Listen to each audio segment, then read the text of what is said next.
মাঝারি আকৃতির আবদ্ধ রুমে তখনও বেজে চলেছে Hungarian suicide song the gloomy Sunday.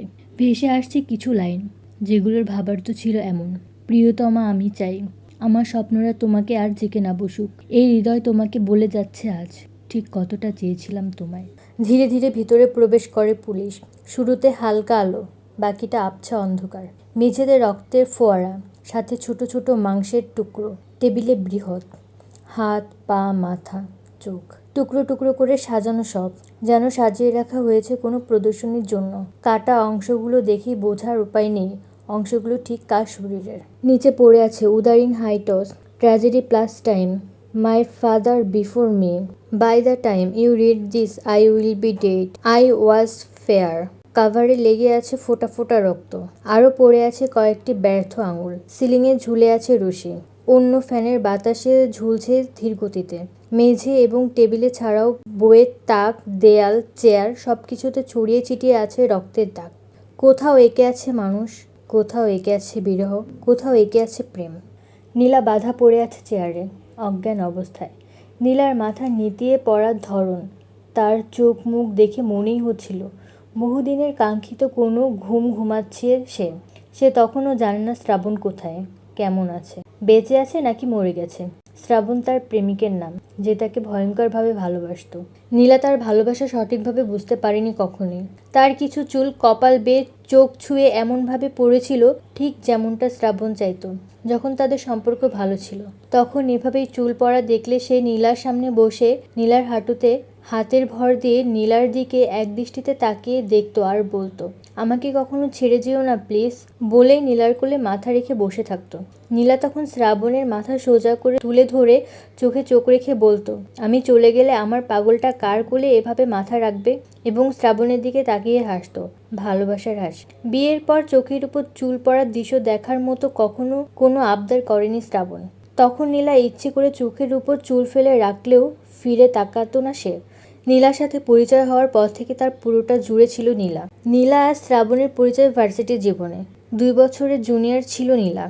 আন্তঃবিভাগীয় বিতর্ক প্রতিযোগিতায় গ্রিক চরিত্র হেক্টর আর একিলিসকে নিয়ে কথা বাড়াতে গিয়ে তাদের বাড়তি পরিচয়। প্রতিযোগিতার টপিক ছিল ইলিয়াড মহাকাব্য কাকে বেশি পছন্দ এবং কেন। নীলা একিলিস আর শ্রাবণ হেক্টরের পক্ষ নিয়ে লড়েছিল।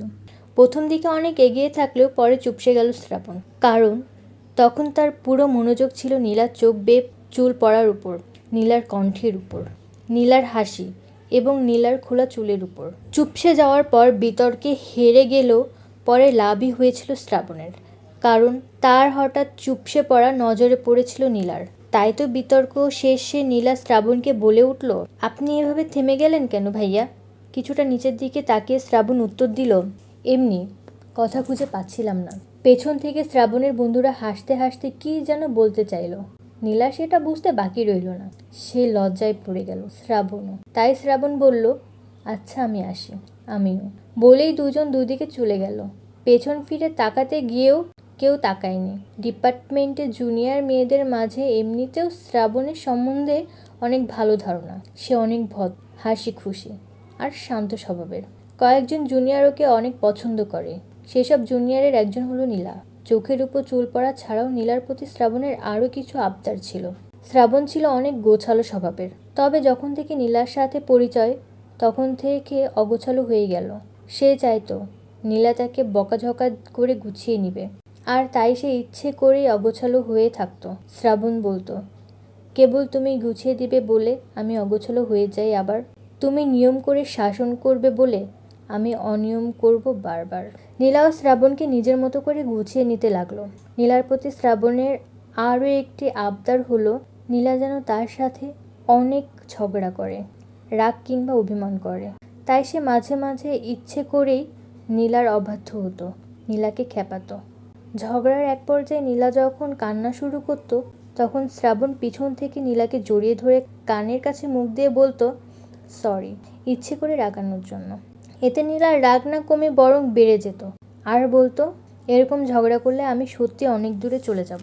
নীলা অনেক দূরে চলেও গিয়েছিল, তবে দূরে গিয়েছিল শ্রাবণের অতিরিক্ত অধিকার দেখানোর কারণে। অতিরিক্ত অধিকার দেখানোটা একসময় নীলার মনে তার জন্য বিরক্তির জন্ম দেওয়া শুরু করে। আর সে বিরক্তি থেকে বাঁচতেই তৃতীয় ব্যক্তির উদয়। তৃতীয় ব্যক্তিতে আসাতে নীলা অনিচ্ছাকৃতভাবে ঝুঁকে পড়ে তার উপর, আর শ্রাবণ তার পুরনো একাকিত্বে। শ্রাবণের একাকিত্ব ছিল ছোটবেলা থেকে। তার বাবা ছিলেন একজন ব্যবসায়ী, সারাদিন বাহিরে বাহিরে থাকতেন। বউ আর ছেলেকে তেমন সময় দিতে পারেন না তিনি। শ্রাবণের বাবা মায়ের মাঝেও তেমন ভালো সম্পর্ক ছিল না তখন। সম্পর্ক ভালো না থাকার পিছনে প্রধান কারণ এক পরনারীর উপর লোভ ছিল শ্রাবণের বাবার। টাকার কারণে পরনারীকেও হাতের মুঠোয় পেয়ে গেলেন তিনি। এ নিয়ে স্বামী স্ত্রী দুজনের মাঝেই ঝগড়া হতো প্রায়। অনেক মারধরও করতেন শ্রাবণের মাকে। রাতে যখন ঘুম ভেঙে গিয়ে মারধরের শব্দে কান্না আসতো শ্রাবণের, তখন সে বিষয়টা মেনে নিতে পারতো না। শ্রাবণের মা যখন একা একটি রুমে এসে কান্না করতেন, সে তখন আড়াল থেকে দাঁড়িয়ে দাঁড়িয়ে মাকে দেখত। কখনো কাছে যেত না মায়ের। বাবাকেও ভয়ে কিছু বলতে পারতো না কখনো। যখন পরনারীর উপর বাবার লোভ বিষয়টি ভালোভাবে বুঝতে পারল, তখন থেকে বাবার উপর ঘৃণা জন্মালো তার। একটু ঘৃণা জন্মেছিল মায়ের উপরও, ঠিক তখন যখন তিনি দ্বিতীয় বিয়েতে মত দিলেন।